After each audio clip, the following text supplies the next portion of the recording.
જય ઊંચડિયા હનુમાન દાદા. એકવાર વાદળ ને અને ખેડૂત વચ્ચે બોલાચાલી થઈ. એટલે વાદળોએ કીધું કે અમે 10 વર્ષ સુધી એક ટીપું વરસાદ નહીં વરસાવી. ખેડૂતો ચિંતાતુર થઈ ગયા કે કરવું શું, વરસાદ ન વરસે તો ખેતીવાડીમાં કઈ જ ન થાય. એટલે બધા ચિંતાતુર થઈ, બધા આશા મૂકી અને એવું કીધું કે હવે તો આપણે સાથી લકડા જે છે આપણે હળ ને એવું સંકેલી મૂકી દો, ત્યારે વરસાદ વરસશે ત્યારે આપણે ખેતી કામ કરશું. પણ એમાંનો એક ખેડૂત એવો હતો કે દરરોજ ખેતરે જાય, ખેતર ખેડે અને પોતાના ખેતરમાં બીજ વાવે. હવે વાદળા એને એકવાર પ્રશ્ન કર્યો કે અમે 10 વર્ષ સુધી ચોખ્ખા શબ્દમાં ના પાડી છે તો પણ તમે કેમ મહેનત કરો છો? ત્યાં એક ખેડૂતે કીધું કે જો હું ખેતરમાં કામ ન કરું, મારી ખેતીવાડીનું કામ ન કરું તો હું ખેતી કરવાનું ભૂલી જાઉં.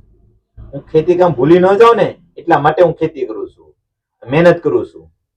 ત્યારે વાદળને પણ વિચાર આવ્યો, જો આપણે પણ 10 વર્ષ સુધી નહીં વરસીએ તો આપણે વરસવાનું ભૂલી જઈશું.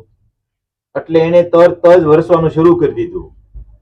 હવે વરસાદ વરસવાનું શરૂ થયું એટલે જે ભાઈ ખેતર ખેડેલું હતું, બીજ વાવેલા હતા, એટલે એનો મોલાદ ઉગી ગયો, એનો પાક તૈયાર થઈ ગયો. પણ જેને આશા છોડી દીધી હતી એને કઈ જ થયું નહીં. સાહેબ, પરિસ્થિતિ ગમે એવી હોય, જીવનના છેલ્લા શ્વાસ સુધી મહેનત કરવી લેવી પડે, લડી લેવું પડે, સફળતા એને જ મળે છે.